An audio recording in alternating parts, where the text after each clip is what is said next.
Hello everyone, nandito po tayo ngayon sa onion farm ni Sir Ernie Rivera ng Barangay Pesa, Bungabo, Nueva Ecija. Bali na pa-harvest po siya ng white onion. Tatanungin lang po natin kung magkano po na yung deal. Magkano po per kilo? Ang sabi nila kayo nasa 65.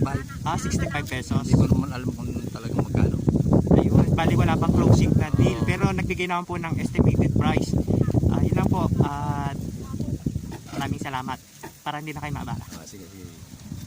Papakita po natin yung kanyang sibuyas. Ayan po.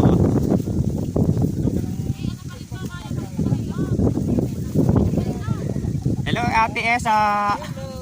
Masaya po ba maggupit ng sibuyas? Ako napakasaya. Ayan. Makakahingi pa po kayo ng kahit panggisa. Oo, pag magbibigay yung Pag meron po pakansuelo. Ayan. Thank you po Ayan, napakikita. Ganyan po kaluwang yung kanilang sibuyasan.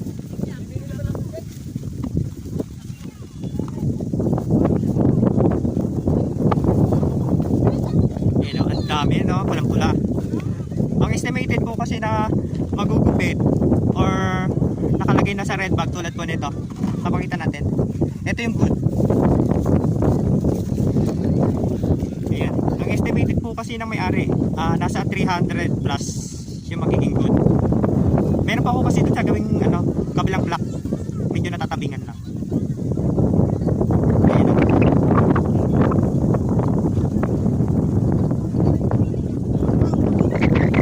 Yan po yung mga nagkupit ng sibuyas.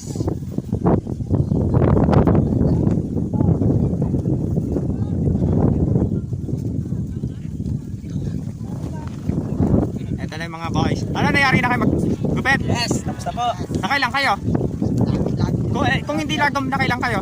Nasa 60 na kami yan. 60? Na kami. Tapos na kami din. Tapos sa mga tiga natin dyan. Ay, taga-Tati kayo. Dumayo pa kayo para maggupit. Ganun po kami kasipag. Ginamasahe pa kayo papunta dito o meron kayong service?